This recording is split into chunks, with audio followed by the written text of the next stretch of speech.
안녕하세요. 유라TV 김유라입니다. 오늘은 부자 아빠의 세컨드 찬스라는 책을 가지고 왔어요. 이렇게 생겼어요. 부자 아빠 가난한 아빠의 저자 로버트 키요사키의 책입니다. 가장 최신작이라고 볼 수 있어요. 2018년 12월 기준으로 해서 2016년 말인가 아마 나왔을 거예요. 마지막 책입니다. 글로벌 금융위기 속에서 일생일대의 기회를 발견하라 라고 써있어요. 많은 사람들이 비상사태 속에서 혼돈이나 위기만 본다. 그러나 모든 비상사태에는 황금알을 낳는 기회가 있다. 그 속에 당신의 두 번째 기회가 있다. 당신의 세컨드 찬스는 바로 지금부터다. 미국은 08년도에 금융위기가 있었잖아요. 2008년도에. 그래서 아마 그때를 첫 번째 찬스라고 얘기를 하는 것 같고, 이제 그 이후에 세컨드 찬스가 올 것이다라고 이야기를 하고 있어요. 위기를 기회로 바꾸는 부자 아빠의 생각 전환법. 정부와 권력자들은 경제정책과 제도로 개인의 부를 보호한다. 가 아니라 부를 강탈하기 위해 고안된 통화제도와 기만적인 금융시스템을 꿰뚫어보라. 화폐는 세금, 인플레이션, 금융제도로 그 가치가 하락한다. 1차적 자원, 토지, 원유, 금에 투자하라. 부채와 세금을 활용한 현금 흐름으로 순수자산을 확보하라. 권력자와 부자들이 두려워하는 것은 학교의 금융교육이다. 금융교육을 통해 기득권자가 돈을 강탈하는 방식을 파악하라. 라고 이제 뒤에 써있어요. 되게 좋은 문장이 많네요. 두께는 조금 두껍습니다. 페이지 수가 한 400페이지 가까이 되니까 조금 두꺼운 수준의 책이죠. 로버트 키요사키의 책을 한 번도 읽지 않으신 분은 조금 이 말이 어려울 수 있어요. 저는 다른 책들을 예전부터 읽었기 때문에 이분이 이제 한 문장만 딱 얘기해도 이게 뭘 의미하는지를 좀 알 수가 있어요. 그래서 이거는 뭐 이 분야를 잘 알고 못 알고가 아니라 그런 작가의 어떤 다른 책들을 읽으면 확실히 이해가 좀 깊어져요. 그래서 혹시 이 책이 마음에 드신 분은 이 책 말고도 좋은 로버트 키요사키 책이 굉장히 많으니까 다른 것도 한번 읽어보시면 도움이 될 거예요. 비슷비슷한 이야기를 사실 다루고 있어요. 당신의 두 번째 기회는 위험을 피하고 점점 커져가는 글로벌 금융위기에 내재하는 기회에 대비할 때 비로소 찾아올 것이다. 글로벌 금융위기를 두려워하지 말고 준비하라 라는 메시지를 던지고 있어요. 정보화 시대에는 권력층이 가진 힘을 잃는다. 오늘날 개인의 금융교육이 역사상 그 어느 때보다 중요하게 부각되는 이유도 여기에 있다. 우리 이제 정보화 시대이기 때문에요. 권력의 힘이 굉장히 약해졌어요. 예전에는 우리가 텔레비전에 나온 사람만 봐야 되고요.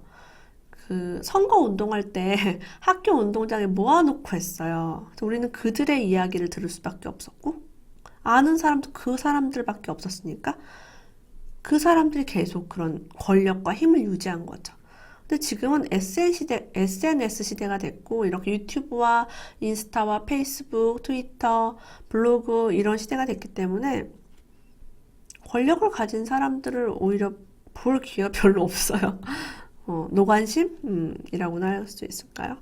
그래서 힘을 점점 잃고 있다. 라고 하는 거죠.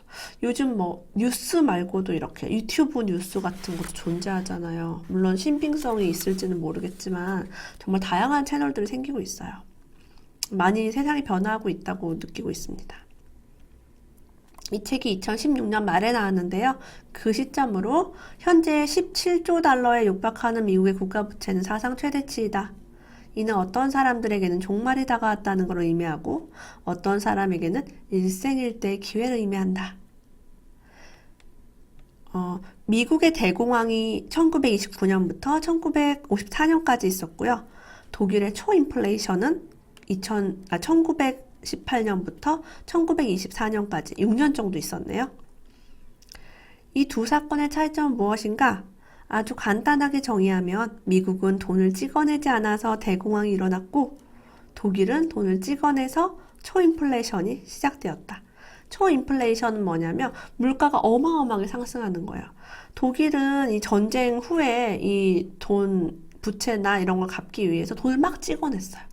그러니까 막 아침 저녁으로 가격이 다르고요. 돈이 막 풀리니까. 수요와 공급이에요. 이 수요가 그러니까 돈이 너무 많이 공급이 되니까 가격이 그냥 막 올라가는 거죠. 많은 물가가 그래서 상승을 하고 있습니다. 그 짐바브웨라는 혹시 국가 들어보셨어요? 그 나라도 경제 위기를 극복하기 위해서 대통령이 너무 화폐를 많이 찍은 거야. 그래서 나중에는 화폐가 어떤 게 나왔냐면 100조 달러 화폐가 나왔어요. 보여드릴게요. 이게 100조 달러 화폐, 반대편 보여드릴게요. 100조 달러 화폐입니다. 100 trillion dollars라고 써있죠. 너무 놀랍잖아요. 0이 이렇게 많아요. 제가 예전에 한참 경제 공부를 할 때 이제 짐바브웨 이 국가의 이야기를 알게 됐어요. 이제 독일처럼 이제 초인플레이션, 여기는 하이퍼 인플레이션이라고요. 어마어마한 물가 상승. 그 빵을 뭐 계란을 하나 100조 달러로 뭐 계란 3알밖에 못 샀대요. 가장 큰 화폐인데도 불구하고. 그래서 많은 국민들이 고통받았죠. 통장에 돈을 저축한 사람들은 그냥 거지가 되고 마는 거야. 왜? 100조 달러를 가지고 있는 사람 누가 있겠어요, 통장에. 그래서 이제 이 국가는 거의 뭐 망했다시피 했는데 최근에도 또 이제 그런 일이 계속 베네수엘라가 최근에는 또 인플레이션이 발생하니까 국민들이 국가를 떠났죠. 그냥 살 수가 없으니까. 그래서 이걸 제가 경제 공부 한참 할 때 아주 오래전 언제 샀죠? 한 6년, 7년 그 정도 전에 샀어요. 근데 그때는 이게 한 장에 5,000원밖에 안 했어요. 5,000원. 이게 진짜 화폐거든요. 지금은 20만 원이에요. 20만 원. 너무 신기하죠. 이거 못 쓰는 돈이에요. 지금은 짐바브웨에서 쓰지도 않고 이거 가져가봐야 돈으로 교환도 안 돼요. 하지만 100조 달러라는 이 숫자 때문에 미국에서 특히 너무 좋아한대요. 왜냐면 우린 달러는 아니지만 여기 달러라고 써있잖아요. 글씨 달러 이렇게. 그래서 그런 걸 보면서 와 진짜 신기하다. 나는 저 화폐가 되게 좋다고 생각을 하고 사긴 했는데 더 많이 살 걸. 그런 후회를 하게 됐어요. 그리고 한 2018년도 10월 정도에는 신세계 부회장이신 정용진 그 부회장께서 인스타그램에 이 화폐를 여러 장 올렸어요. 선물 받았다고. 근데 여러 장을 올릴만 한 게 한 장이 20만 원이니까 한 4, 5장 선물 받으신 것 같더라고요. 거의 100만 원, 80만 원, 100만 원을 받은 거니까 기분이 좋죠. 그죠? 미국 사람들이 굉장히 좋아한대요. 갑자기 초인플레이션 하니까 저는 이게 생각나요. 그러니까 저는 이런 화폐를 보면서 그래 인플레이션이 일어날 수 있어. 충분히 그럴 가능성이 있어 라고 생각을 합니다. 사업의 발전. 리치 데드 컴퍼니라는 회사를 가지고 있죠. 로버트 기요사키는. 이 로버트 기요사키가 사업에 선택한 원칙이 있어요. 이게 뭐냐면 보다 많은 사람에게 혜택을 나누어 줄수록 나의 유효성은 높아진다. 많은 사람한테 혜택을 나눠주려는 의도로 이제 부인과 함께 캐시플로우 게임을 개발했고 부자 아빠 가난 아빠를 집필하기 시작했대요. 그리고 우리의 사명은 다음과 같았다라고 얘기합니다. 인류의 재정적 웰빙을 증진한다. 너무 멋지죠? 인류, 지구 전체에 있는 사람의 모든 재정적 웰빙을 증진한다. 저한테도 큰 도움을 줬던 그런 분이십니다. 인스타그램 친구죠. 제가 막 들어가서 댓글 달고 그러고 있어요. 우리는 누군가에게 내재된 정신이 내 안에 있는 정신을 자극할 때 영감을 느낀다. 그것이 바로 천재성이다. 저는 천재성이라는 단어가 너무 좋았어요. 제가 제 안에 바보가 있어서 이제 경제 공부를 시작했잖아요. 나는 경제 바보. 나는 돈도 못 버는 바보. 이게 있어서 공부를 했는데 이렇게 내 안의 정신을 자극할 때 영감을 느끼고 우리는 천재성이 나올 수 있다는 거죠. 천재가 될 수 있습니다. 그런 용기를 되게 불어주고 있어요. 그 부자 아빠 가난한 아빠 이 저자 로버트 기요사키는 가난한 아빠의 자식이었어요. 근데 친구의 아버지 부자 아빠를 만나면서 인생이 바뀐 거예요.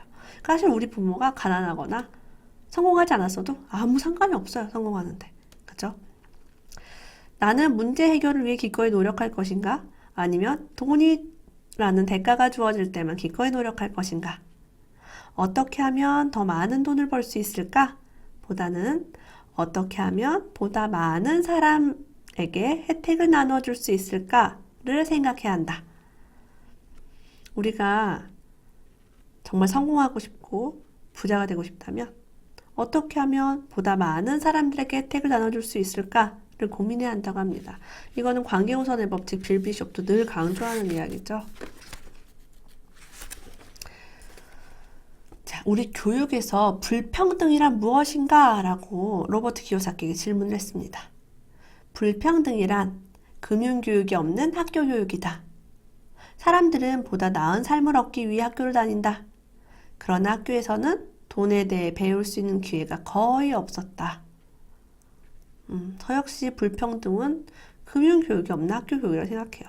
왜? 우리가 돈을 가지고 있어야지 물건도 사고 거래도 할 수 있는데 돈을 거래하거나 금융 거래하는 법, 부동산을 어떻게 사고 파는지를 알려주지 않아요. 부모가 도와주지 않으면 20대, 30대 이렇게 좀 사회초년생들이 하기가 너무 힘들죠. 그죠? 그래서 기회가 사실은 거의 없다. 이게 불평등이다. 라고 저도 생각을 합니다. 하지만 이제는 정보화 시대이기 때문에 이렇게 많은 통로를 통해서 또 돈에 대한 교육을 받을 수 있는 시대 같아요. 돈만으로는 빈곤을 종식시킬 수는 없다. 많은 사람들이 가난한 사람들에게 돈을 적선하는 친절을 베푼다. 대개의 경우 가난한 자에게 돈을 적선하면 그들을 더 오랫동안 가난하게 만들 뿐이다. 빈곤의 종식을 원한다면 가난한 사람들이 사용하는 말을 격상시키는 일부터 시작해야 한다. 말이 중요하다는 거죠. 그죠? 우리가 말이 우리 생각이고 생각이 곧 말이니까 생각을 바꾸고 말을 바꾸는 게 굉장히 중요하다는 거예요. 가난한 사람에게 돈을 자꾸 주면요. 더 오랫동안 그들이 가난해져요. 그 이유가 대표적으로 실업급여를 준다. 그러면 사람들이 일부러 일을 구하지 않아요. 왜? 실업급여가 그냥 나오니까 일을 안 해도. 물론 구직활동을 해야 하겠지만. 그리고 어느 소득 이하가 됐을 때 혜택을 준다. 그러면 돈을 많이 벌려고 하지 않아요. 이런 분들은 제가 많이 만나봤어요. 국가에서 이런 기준을 지켜야만이 임대주택 혜택을 준다거나 어떤 혜택을 주기 때문에 자기는 절대 이만큼 이상은 벌지 않을 거라는 거죠. 근데 만약에 그런 혜택이 없다면 그 사람은 더 많이 벌거나 더 자기 능력을 펼칠 수 있어요. 그것을 제한하는 거죠. 막강한 부자와 권력자들이 교육에 영향력을 행사하며 학교에서 금융교육을 배제하는 이유가 무엇일까? 그 대답은 당신의 상상에 맡기겠다. 노예에게 글쓰기를 가르치는 일이 불법으로 간주던 때가 있었다. 그 법대로라면 노예는 항상 가난하게 살아야 한다. 현대 교육의 목적은 가난한 사람들을 교육해 중산층의 규모를 대폭 늘리는 것이다. 교육받은 근로자, 경영 간부, 전문가, 그리고 군인, 보다 구체적으로 말하면 피고용자, 소비자, 납세자를 많이 만드는 것이 목적이다. 현대 교육의 실상은 결코 중산층을 부자로 만드는 것이 아니다.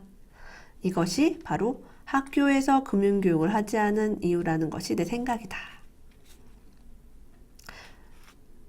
우리나라가 한글이 생기기 전에는 많은 사람들이 글을 읽지 못했어요. 지금 노예에게 글쓰기 가르치는 일 불법이라고 하니 그게 떠올랐어요.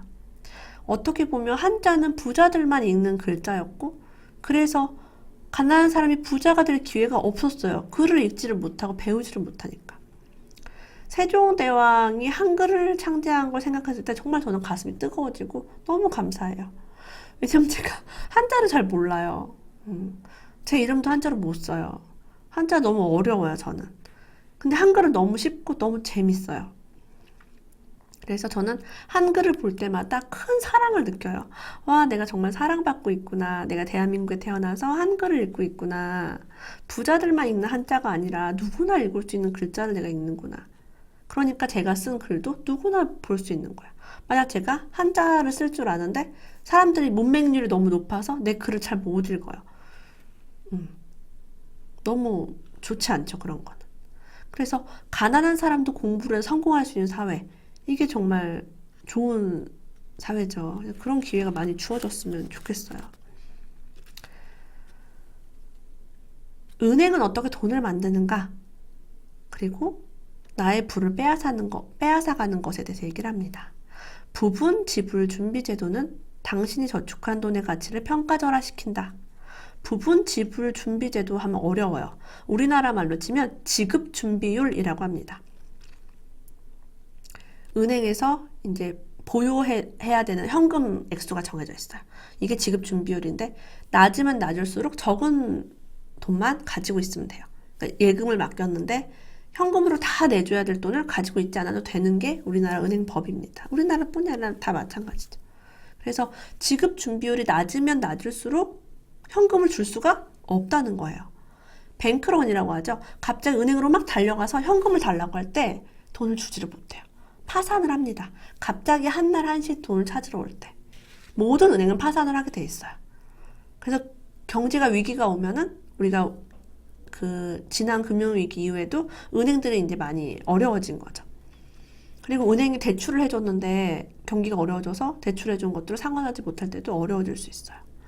자, 어쨌든 이것이 너의 돈의 가치를 평가절하시키는 거예요. 왜? 우리는 거기에 넣어놨는데 조금만 보관하면 되니까 어때요? 나머지 돈을 또 대출하고 막 누구를 주고 돌리겠죠, 돈이.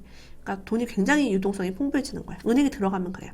여러분이 통장에, 아니다, 여러분이 금고에 넣어놓으면은 유동성이 더 이상 생기지 않아요. 근데 은행에 맡기면 은행은 그 돈을 갖다가 또 확 뿌리는 거죠. 그래서 돈의 가치가 떨어진다. 화폐량이 늘어난다라고 볼 수 있어요. 당신이 저축한 10달러가 시장 경제에서 100달러의 역할을 하기 때문에 당신이 10달러로 구매할 수 있는 양이 줄어든다. 이른바 인플레이션이라는 현상이다. 우리나라 지급 준비율은 한 보통 10% 정도 되죠. 10분의 1만 가지고 있으면 된다는 거예요. 다시 말하지만 버냉키가 구제한 것은 대형은행이다.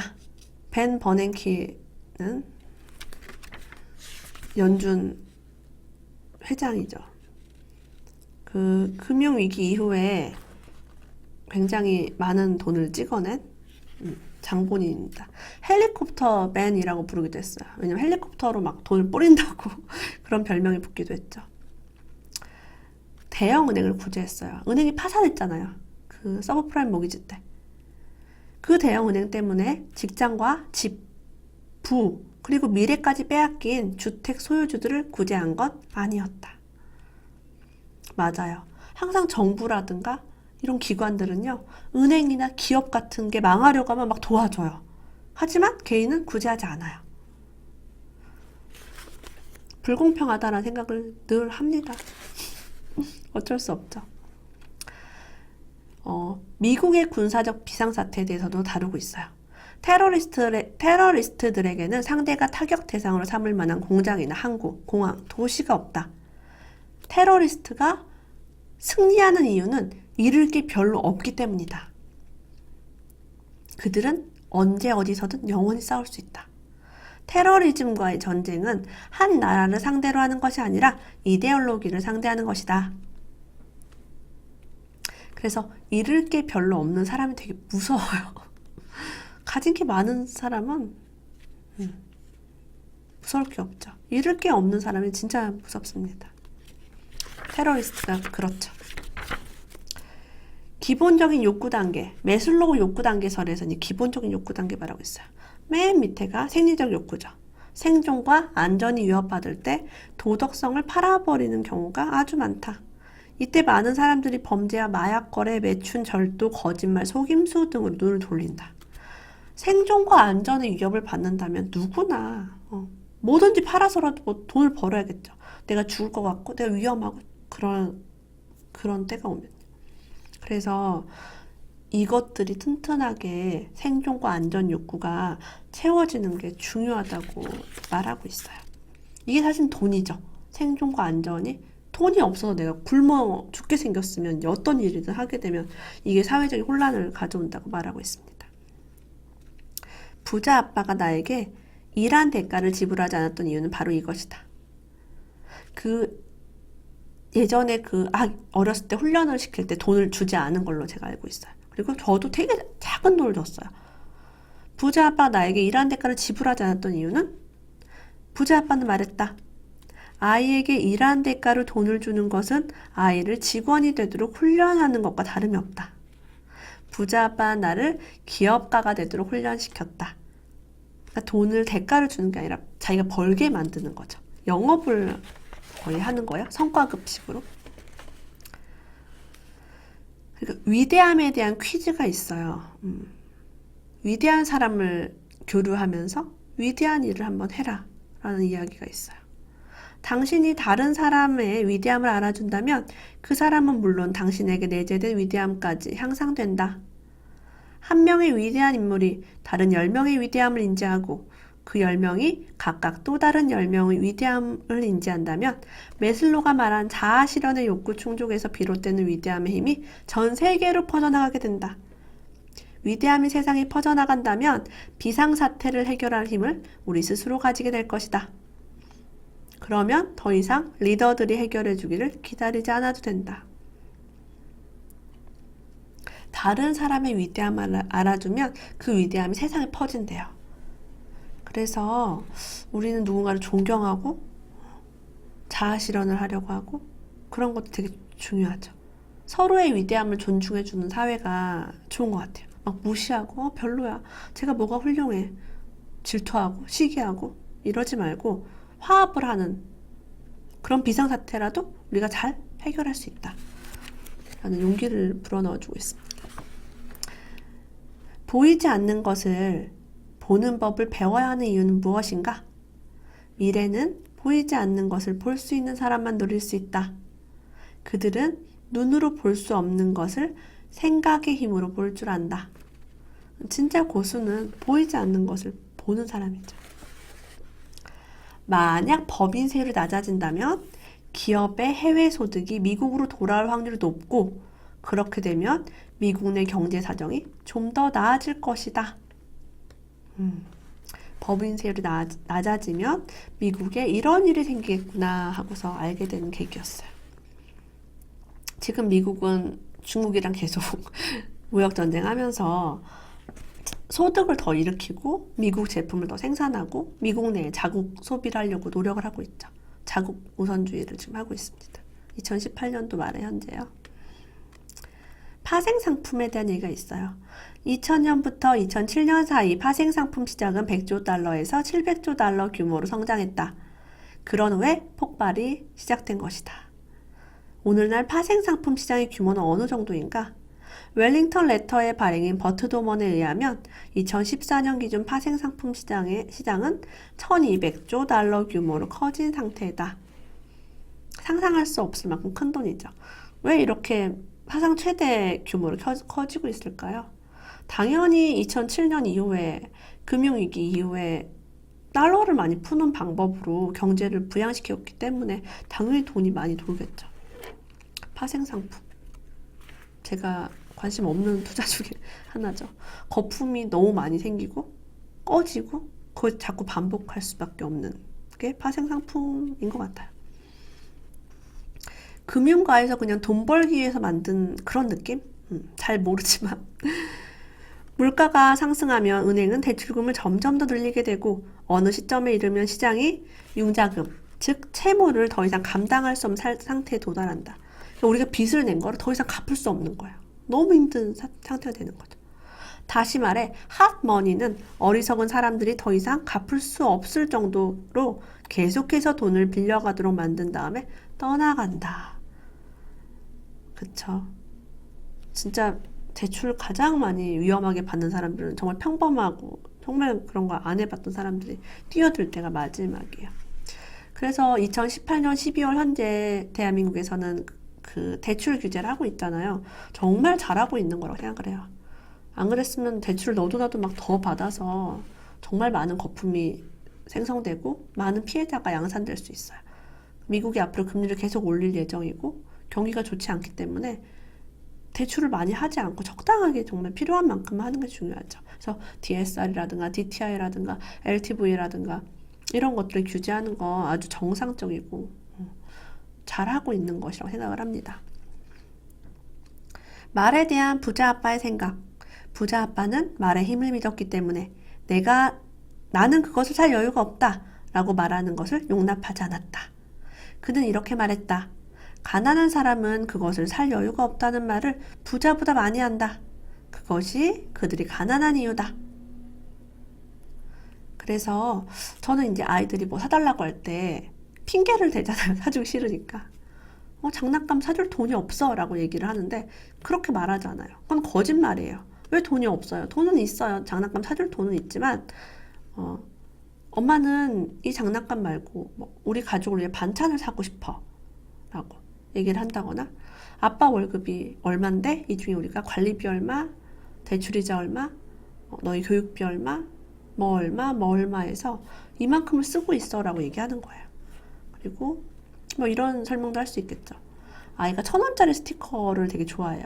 1,000원짜리 핫도그를 좋아한다거나, 그러면 이 로봇 5만원짜리는 핫도그 50개야. 너무 놀랍잖아요. 50개예요. 엄마가 핫도그 하나도 겨우 사주는데 50개야. 이렇게 가치를 알려주는 거야. 이게 너한테 가치는 일이니? 핫도그 50개 가격을 지불할 만큼 너한테 정말 중요한 일이야. 그리고 선택을 할 수 있게 하는 거죠. 무조건 안 돼, 돈이 없어가 아니라 돈에 대해서 함께 대화할 수 있는, 그러면 정말 좋아요. 아이가 나중에 생각을 하면서 뭔가를 사게 돼요. 그리고 저는 아이들 어렸을 때 뭐 나중에 너희들이 크면 대학교 학비가 어느 정도 들고 용돈이 어느 정도 들고 우리 집에 아이가 몇 명이기 때문에 엄마가 돈을 모아서 그런 걸 해주고 싶어 라는 말도 하고요. 돈을 모아서 엄마가 더 좋은 집으로 이사 가고 싶어 라는 얘기도 합니다. 그렇게 대화를 하게 되면 아이가 뭘 해달라고 그렇게 많이 떼쓰지 않아요. 평소에 그런 대화를 하는 게 중요합니다. 왜 사람들은 실수를 두려워하는가? 많은 이유가 있다. 그중 하나는 학교가 가장 실수를 적게 하는 학생을 영리한 학생으로 간주하기 때문이다. 실수를 많이 하면 멍청한 학생이라는 꼬리표가 붙는다. 그러나 현실에서는 실수가 많고 그 실수로부터 교훈을 얻는 사람이 실수를 하지 않는 사람들보다 더 성공한다. 돈의 언어를 행동으로 옮기고 실수를 저지르고 그 실수로부터 교훈을 얻는 것을 두려워한다면 결코 돈의 언어를 배울 수 없다. 맞아요. 학교는 실수를 하지 않는 아이를 예뻐하죠. 근데 우리 사회에서는 어때요? 많이 실수해보고 많이 망해보고 많이 경험을 한 사람이 잘할 수 있어요. 특히 돈은 마찬가지야. 돈은 행동으로 옮기고 실수를 저지르고 거기로부터 교훈을 얻으라는 거죠. 저는 투자도, 망하는 투자도 해봐야 한다고 생각해요. 아, 이런 거라면 돈이 안 되는구나 라는 걸 깨달으면 다시는 하지 않겠죠. 버락 오바마 대통령에 대한 이야기가 있어요. 대부분의 정부 법안이나 제목이나 명칭은 폭시록시들의 속임수라는 사실 잊지 말길 바란다. 법안의 명칭이 그 법안의 내용과 상반되는 경우가 정말 많다. 예를 들면 뭐 사회보장법인데 별로 보장이 안 되거나, 후손들이 떠안아야 될 부채가 너무 많다거나, 그렇다는 거죠. 그래서 법안의 명칭이 법안 내용과 상반되는 경우가 실제로 정말 많죠.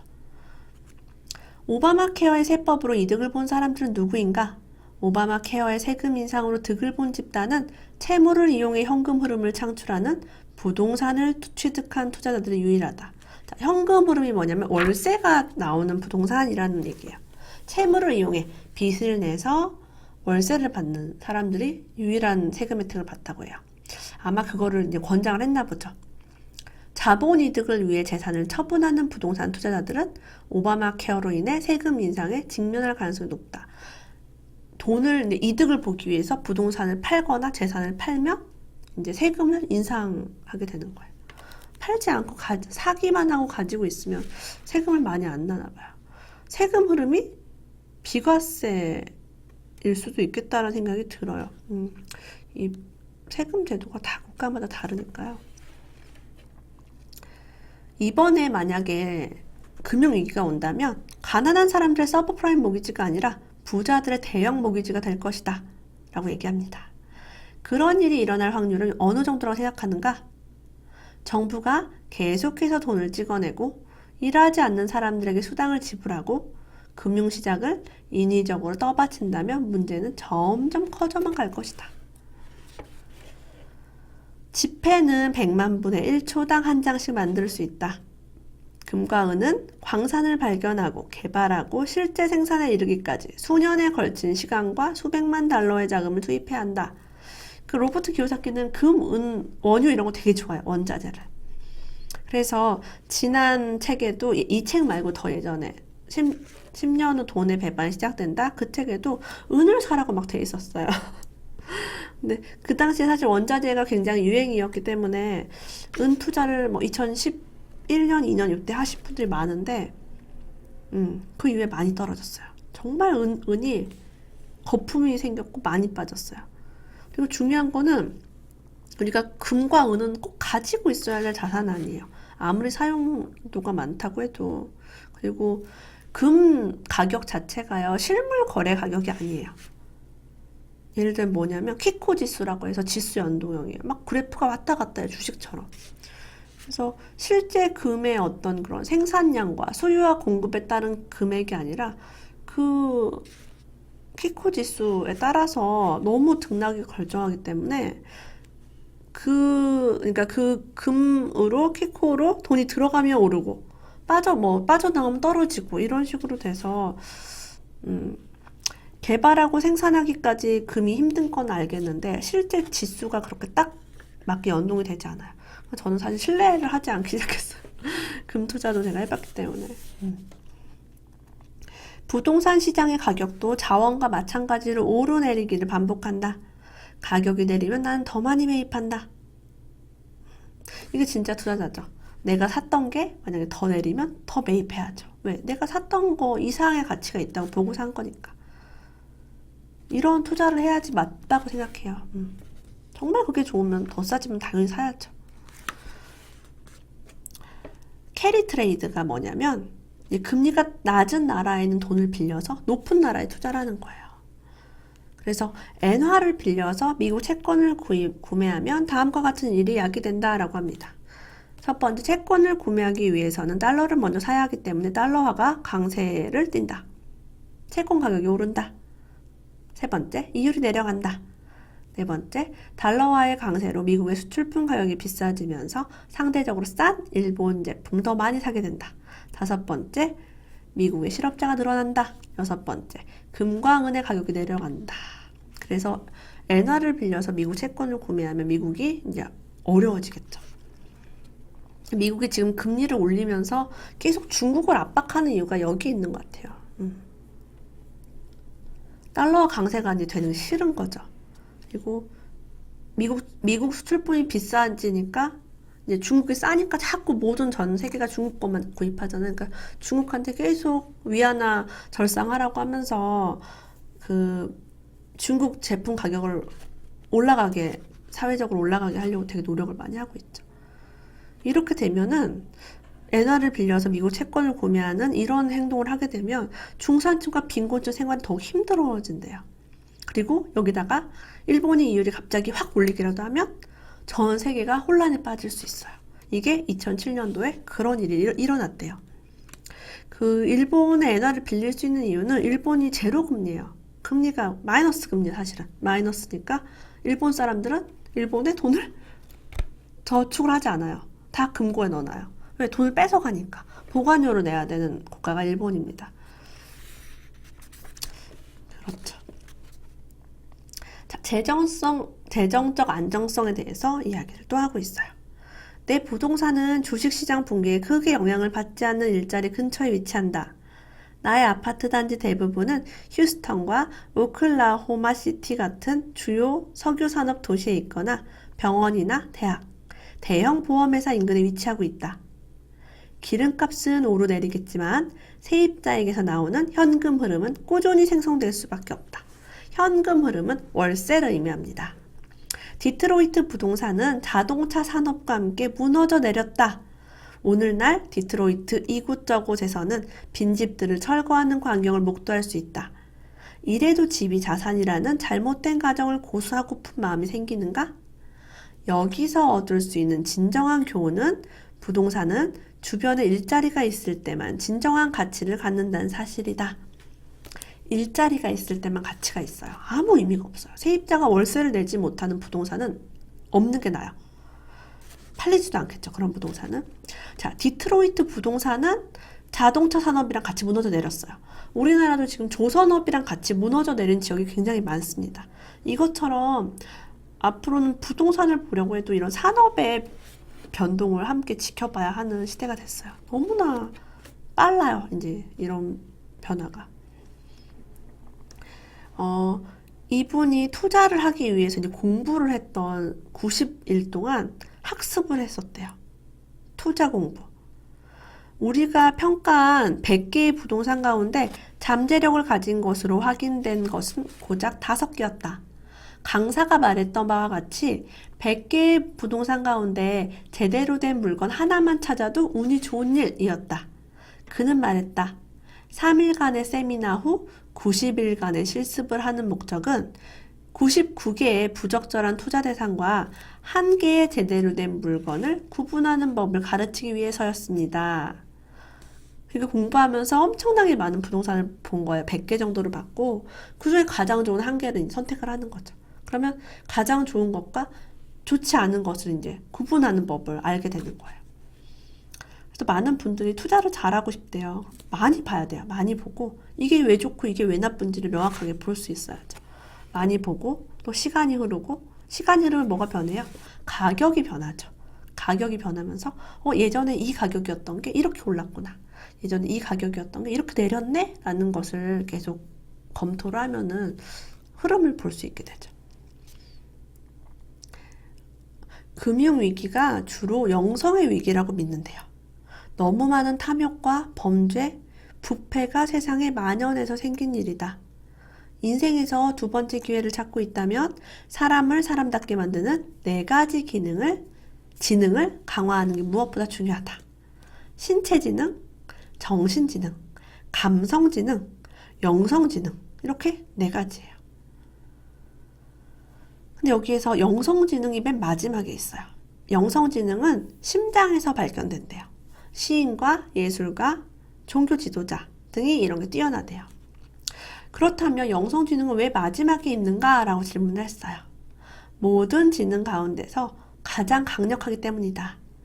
영성지능이 높으면 높을수록 사람은 더욱 친절하고 관대하다라고 얘기합니다. 우리 금융위기가 영성위기라고 합니다. 사람답게 사는 사회가 되면은 이런 부패와 탐욕이 벌어지지 않겠죠. 신속한 현금 확보를 위해 자산을 매각하는 대신 보다 많은 현금 흐름을 창출하는 사업에 더욱 매진했다. 자, 자산을 팔지 않고 현금 흐름을 더 창출했다는 얘기는 더 샀다는 얘기예요. 대출을 더 많이 받았다는 얘기죠. 이게 뭐 가능하니까 했겠죠. 누차 강조하지만 신속한 현금 확보는 보다 많은 세금을 의미한다. 세금을 내지 않는 거에 굉장히 초점을 많이 두고 있어요. 파는 것보다 대출이나 보증금을 받아서 돈을 다 회수할 수 있다면 세금을 정말 내지 않고 받을 수 있잖아요. 느낌은 저는 그걸 좀 의미하는 것 같아요. 그리고 로버트 기요사키가 정말 얼마나 많은 부동산을 보유하고 얼마나 그게 건전하게 돌아가고 있는지는 사실 확인할 수가 없죠. 네, 그냥 이론이 그렇다고 받아들이시면 돼요. 만약 미국 달러가 강하면 미국의 수출품들은 비싸지고 미국의 실업률은 높아진다. 내가 이미 말했듯이 세계의 모든 지도자들은 실업률이 높아지는 것을 두려워한다. 그렇다면 미국이 달러를 약화시키기 위해서라도 돈을 찍어낼 것이란 말인가? 그것도 하나의 선택이다. 중국과 무역 전쟁을 하고 있는 그런 상황이 아마 이런 미국에 대한 수출품 가격과 뭐 실업률 이런 거랑 다 연관이 되어 있어요. 끝으로 이제 이 책의 마지막에는 화폐 유통하는 그런 속도와 함께 돈에 대한 얘기가 이제 마무리가 있습니다. 되게 인상 깊은 구절이 있어서 줄을 그어봤어요. 11조 납부를 좀 중요하게 여겨요. 이 흐름 중에 자선단체에 기부하는 게 있어요. 세금 공제도 받을 수 있지만 11조를 납부하는 이유는 영적인 이유가 있대요. 신이 우리의 파트너라는 것을 믿기 때문에 우리는 11조를 낸다.